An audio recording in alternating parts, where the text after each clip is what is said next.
Hi hello నమస్తే welcome to our channel. నేను మీ శ్రావ్య. మనతో పాటు ఇప్పుడు ఉన్నారు సునీత గారు, motivational speaker and fashion designer. నమస్తే మ్యామ్. నమస్తే శ్రావ్య. ఎలా ఉన్నారు? బాగున్నాను. రీసెంట్గా చాలామంది పెళ్లి చేసుకున్న వాళ్ళు కొద్ది రోజులకి లేదా కొన్ని మంత్స్కి విడిపోతూ ఉన్నారనమాట.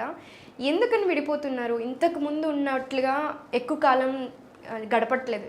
అంటే ఎట్లా చెప్పాలంటే పిల్లలు కూడా పుట్టక ముందే వాళ్ళు విడిపోవడం జరుగుతుంది. అవును. ఏది రీజన్ అంటారు? బేసిక్ రీజన్ ఏంటి అంటే ప్రేమ అంటే ఎక్స్ప్రెస్ చేయకపోవటం. ఇప్పుడు ఒకరి మీద ఒకరికి ప్రేమ ఉంటుంది కానీ దాన్ని ఎక్స్ప్రెస్ చేయాలి కదా. ఇప్పుడు నాకు నీ మీద ప్రేమ ఉంది కానీ నేను చెప్పకపోతే నీకు ఎలా తెలుస్తుంది? సో ఆ ఎక్స్ప్రెస్ చేయటం రాకపోవటం వల్లనే చాలా వరకు చాలా అంటే పెయిర్స్ అంటే ఇప్పుడు ఎవరైతే భార్యాభర్తలు ఉన్నారో చాలామంది విడిపోవటానికి కారణం ఆ ఎక్స్ప్రెస్ చేయకపోవటమే అండ్ కాంప్లిమెంట్స్ ఇవ్వకపోవటం అనేది ఒక సర్వేలో తేలింది. ఓకే, ఫర్ ఎగ్జాంపుల్ ఇప్పుడు ఒక వైఫ్ ఉన్నారు, హస్బెండ్ ఉన్నారు అనుకుందాం. ఆ హస్బెండ్ వాళ్ళ వైఫ్ని ఒక మంచి డ్రెస్ వేసుకున్నప్పుడు ఈ డ్రెస్ ఎంత బాగుందో, నువ్వు ఈరోజు ఎంత బాగున్నావు అంటే అది ఎంత హ్యాపీగా ఉంటుంది. అవునా కదా? చిన్న మాట వాళ్ళ డే మొత్తం మార్చేస్తుంది, ఎంత హ్యాపీనెస్ ఇస్తుంది. అలానే ఒక హస్బెండ్ ఒక చీర ఏదో అకేషన్లో ఒక శారీ కొని తీసుకొచ్చాడు అనుకుందాం. తీసుకొచ్చినప్పుడు వాళ్ళ వైఫ్ అది చూసి వావ్ ఎంత బాగుందండి అని అంటే ఇప్పుడు నిజంగానే ఇప్పుడు ఒకవేళ తనకు నచ్చలేదు అనుకుందాం కానీ వాళ్ళ ఆయన తన గురించే కదా అంత ప్రేమగా తీసుకొచ్చాడు. సో ఒక్కసారి అది చూసి చాలా హ్యాపీగా ఫీల్ అయ్యి చాలా బాగుంది అంటే ఎంత బాగుంది, చిచ్చి నీకు అసలు సెలక్షనే రాదు, ఈ కలర్ నాకు ఇష్టం ఉండదు కదా, లేదంటే ఈ కలర్ నాకు చాలా ఉన్నాయి కదా. కొంతమంది అయితే అలా కూడా కాదు, అనవసరంగా ఎందుకు ఇంత డబ్బులు ముందు ట్యాగ్ ఇది చూస్తారు, ప్రైస్ ట్యాగ్ కదా. వాళ్ళ ఆయన ఏదో తన కోసమే కదా తీసుకొచ్చాడు కానీ అలా కూడా ఉండదు. అంటే నేను ఏమంటున్నాను అంటే పెట్టిన ఎఫర్ట్స్ ప్రేమతో తీసుకొచ్చాడు అన్నది చూడాలి. సో అలా ప్రేమగా అనిపించినప్పుడు థ్యాంక్స్ చెప్పినప్పుడు లేదు అంటే చాలా హ్యాపీ అయ్యి ఆ చీర కట్టుకున్నప్పుడు అప్పుడు ఉన్న ఆనందం చూసి ఆ అబ్బాయి ప్రతిసారి తనకి ఏదో ఒకటి తేవాలనుకుంటాడు కదా. కానీ ఇక్కడ ఏమవుతుంది, అలానే ఇప్పుడు ఈ అమ్మాయి కూడా ఏదైనా ఒక వంట చేసింది అనుకో, చేసినప్పుడు బాగుంది తినేటప్పుడు నచ్చితే బాగుందని చెప్పు, నచ్చలేనప్పుడు చెప్తున్నాం కదా. అందులో ఉప్పు ఎక్కువైంది, కారం ఎక్కువైంది ఇలా చెప్పేస్తాం. కామ్గా తినేసి వెళ్తారు. అదే కారం కానీ ఉప్పు కానీ ఎక్కువైతే అసలు నీకు అసలు వండడమే రాదు, ఇప్పుడుకో చిన్నాళ్ళు అయింది పెళ్ళి నీకు వండడమే అసలు రాదు, ఈజీగా అనేస్తారు. మరి నచ్చినప్పుడు కూడా చెప్పాలి కదా, అది ఒకటి రావాలి. ఇక్కడ ఒక చిన్న కథ చెప్తాను నీకు. యాక్చువల్గా ఒక వైఫ్ అండ్ హస్బెండ్ ఉంటారు, వాళ్ళిద్దరు కొత్తగా పెళ్ళవుతుంది అనమాట.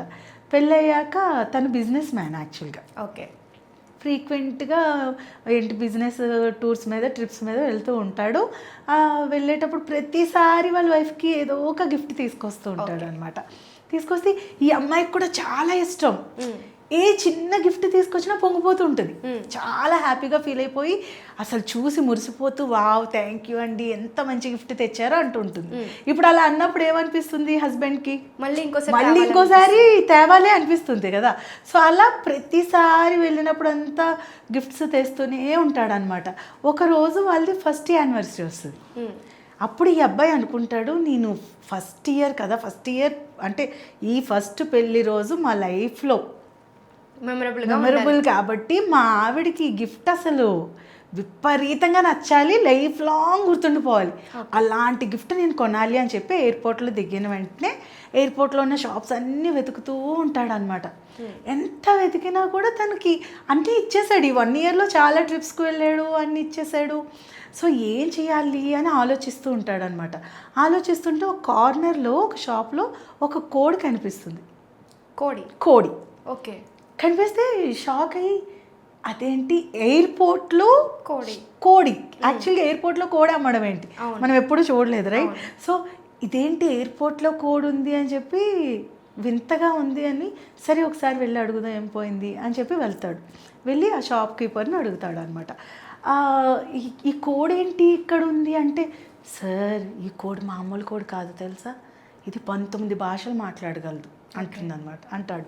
అనగానే అప్పుడు వెంటనే షాక్ అవుతాడు అనమాట, ఏంటి కోడి 19 భాషలు మాట్లాడుతుందా అంటే, అవును సార్ అంటే వెంటనే ఈ అబ్బాయికి ఒక ఐడియా వస్తుంది. అదేంటో తెలుసా?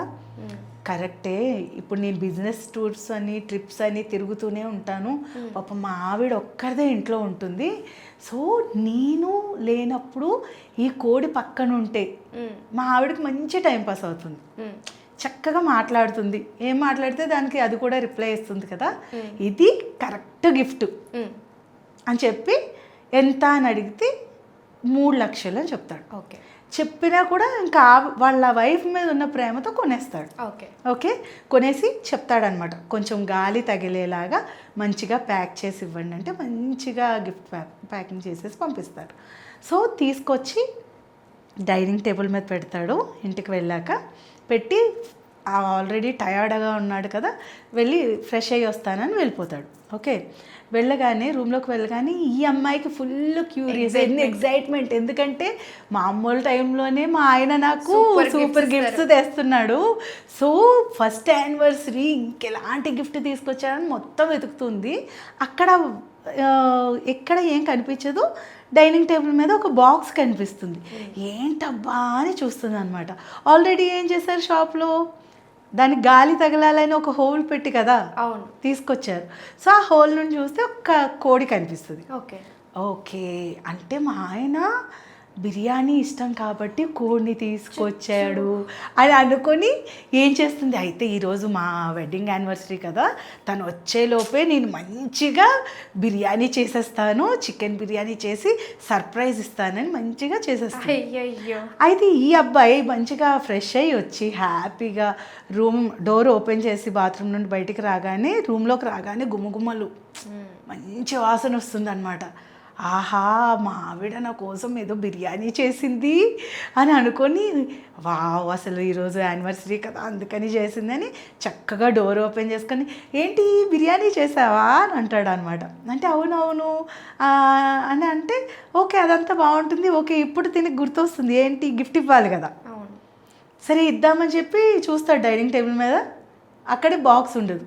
ఇంకా అసలు వీడికి టెన్షన్ వచ్చేస్తుంది, ఇదేంటి బాక్స్ లేదని, ఇక్కడ బాక్స్ ఉండాలి కదా, చూసావా అంటే వెంటనే ఆ అమ్మాయి ఏమంటుందంటే, అదేంటి దాంతోనే కదా నేను చికెన్ బిర్యానీ చేసింది అని అనగానే అసలు వాడికి షాక్ అనమాట. ఎందుకంటే 3 లక్షలు పెట్టి ఒక కోడి కొన్నాడు.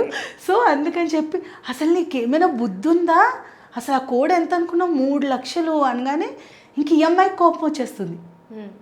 అస్సలు 3 లక్షలు పెట్టి ఎవడైనా కోడి కొంటారా అంటే, నీకు అర్థమవుతుందా, అది 19 భాషలు మాట్లాడుతుంది, నీ గురించి తీసుకొచ్చాను అని చెప్తాడనమాట. చెప్పగానే వెంటనే ఈ అమ్మాయి కూలై, 19 భాషలు మాట్లాడడం వచ్చని చెప్తున్నారు ఆ కోడికి, నేను ఆ కోడిని పట్టుకొని దాని మెడ మీద చాక్ పెట్టినప్పుడు, కత్తి పెట్టినప్పుడు, అది ఒక్క భాషలోనైనా నన్ను చంపొద్దు అనాలి కదా, అది అనలేనప్పుడు దానికి 19 భాషలు వస్తాయేంటి, 99 భాషలు వస్తాయేంటి అని చెప్తుంది. ఇది ఒక కథ. ఓకే, బట్ ఇక్కడ నేను ఎందుకు చెప్పాలని ఇక్కడ 2 పాయింట్లు చెప్తాను నీకు. ఒకటి, ఫస్ట్ ఆఫ్ ఆల్ వాళ్ళ ఆయన ఫస్ట్ టైం గిఫ్ట్ తెచ్చినప్పుడే ఆ అమ్మాయి అంత ఎక్సైట్ అయ్యి అంత హ్యాపీనెస్తో, వావ్ నా గురించి తెచ్చారా, థ్యాంక్ యూ అండి, నాకు చాలా నచ్చింది అని ఆ ఎక్సైట్మెంట్ అది చూపించకపోతే ఆ అబ్బాయి అని గిఫ్ట్స్ కొండు, రైట్? అవునా కాదా? ఫస్ట్లోనే ఇది నాకు నచ్చదు, నాకు అస్సలు ఇష్టం లేదు అని ఏదో ఒకలా అంటే ఇంకా అబ్బాయి ఇంకా లైఫ్లో కొనడు కదా. అక్కడ ఏమైంది, ఈ అబ్బాయి కూడా అక్కడ ప్రేమ చూపించాడు, దానికి ఈ అమ్మాయి కూడా అంతే ప్రేమ చూపించింది కదా. సో ఇది ఫస్ట్ అది. అండ్ లాస్ట్లో ఏమైంది, కోడికి అన్ని భాషలు వచ్చు కానీ అది చెప్పలేదు చంపినప్పుడు. అంటే ఏంటి, నీకు ఎంత టాలెంట్ ఉన్నా అలాగే ఆ కోడికి అంత టాలెంట్ ఉంది కానీ అది చూపించలేకపోయింది, బయటకు మాట్లాడలేదు. అలానే నీకు ఎంత ప్రేమ లోపల ఉన్నా నువ్వు బయటకు చెప్పకపోతే ఆ ప్రేమ చచ్చిపోదా? చచ్చిపోతుంది కదా. ఇప్పుడు ఊర్లో అందరికీ చెప్తాడు, ఫ్రెండ్స్ అందరికీ చెప్తారు, అందరికీ మా ఆవిడంటే ఇష్టం, నువ్వు మీ ఆవిడతో చెప్తున్నావా నువ్వంటే నాకు ఇష్టం అని కదా, అది కదా కావాలి. ఇంకా ఇక్కడ ఒక ప్రాబ్లం ఉంది, ఏంటి అంటే ఇష్టాన్ని చెప్పరు కానీ ఎవరైనా వచ్చేటప్పుడు వాళ్ళని ఈజీగా ఏదో ఒకటి కామెంట్ చేస్తూ ఉంటారు ఎదుటి వాళ్ళ ముందు. సో అది చాలా బాధగా అనిపిస్తుంది. యాక్చువల్గా ఏంటి అంటే ఇప్పుడు మామూలుగా ఉండేటప్పుడు వీళ్ళిద్దరు ప్రేమగానే మాట్లాడుకుంటారు. కానీ చాలామంది అబ్బాయిలకి తెలియని విషయం ఏంటి అంటే వాళ్ళకు కూడా తెలియకుండానే మాట్లాడతారేమో బహుశా. ఎవరైనా వచ్చినప్పుడు వాళ్ళ వైఫ్ని ఈజీగా అదేదో జోక్ అనుకుంటారు వీళ్ళు, కానీ ఆ మాట్లాడే విధానంకి ఆ అమ్మాయి చాలా హర్ట్ అవుతుంది. చుట్టుపక్కల అందరి దగ్గర కామెడీగా మాట్లాడినప్పుడు తనకి ఇప్పుడు సెల్ఫ్ రెస్పెక్ట్ అనేది ఉంటుంది కదా. సో మనం మాట్లాడేటప్పుడు వాళ్ళకి బాధపడుతున్నారా, వాళ్ళు ఎలా ఉంది అన్నది ఆలోచించాలి. ఫస్ట్ ఆలోచించి ఒక మాట అనాలి. సో ప్రతిదీ కూడా మన మాట అనేది చాలా చాలా ఇంపార్టెంట్. అండ్ రెండవది ఎక్స్ప్రెస్ చేయాలి. ఇష్టం ఉంటే ఎక్స్ప్రెస్ చేయండి. ఒకవేళ నచ్చలేదు, నచ్చకపోతే కూడా మంచిగా చెప్పండి. ఇది నాకు నచ్చలేదు, దీన్ని ఇలా మార్చుకో, లేదు అంటే ఇది ఇలా ఉంది, ఇది ఇలా ఉంటే బాగుంటుందేమో. ఎక్స్ప్రెస్ చేయాలి 100% ఎక్స్ప్రెస్ చేయాలి. అబ్బాయిలైనా అమ్మాయిలైనా ఆ ఎక్స్ప్రెస్ చేసినప్పుడు ఆ ప్రాబ్లమ్స్ అసలు పెద్ద ప్రాబ్లమ్సే కాదు. ఎప్పుడైతే ఎక్స్ప్రెస్ చెయ్యమో అవే చిన్న చిన్నది అలా అలా ఏమవుతుంది, ఇక్కడ ఈ అమ్మాయి హర్ట్ అవుతుంది, లేదంటే అబ్బాయి హర్ట్ అవుతాడు, వాళ్ళ అమ్మగారికి ఫోన్ వెళ్తుంది, వీళ్ళ అమ్మగారికి ఫోన్ వెళ్తుంది. అక్కడ నుండి ఏమవుతుంది, అవి మెల్లిమెల్లిగా పెద్దగా అయిపోతాయి. లాస్ట్కి చూస్తే చాలా పెళ్ళిళ్ళలో చూస్తే వాళ్ళు అసలు ఏముండదు, చాలా చిన్న విషయాలు ఉంటాయి, కానీ అవి అందరి దగ్గరికి వెళ్ళేటప్పటికి అవి చాలా పెద్దగా అయిపోతుంది అనమాట. సో ఇద్దరు లైఫ్ అనవసరంగా వేస్ట్ అయిపోతుంది. సో చాలా డిస్టర్బెన్సెస్ వస్తాయి. కాబట్టి ఎప్పుడైనా ఎక్స్ప్రెస్ చేయటం అయితే నేర్చుకోవాలి. కమ్యూనికేషన్ ఉండాలి, 100% కమ్యూనికేషన్ ఉండాలి.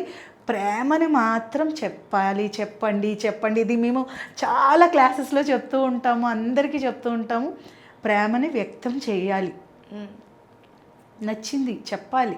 నచ్చింది చెప్పేస్తున్నాం కదా, అలాంటప్పుడు చూపిస్తున్నాం కదా అంటారు చాలా మంది.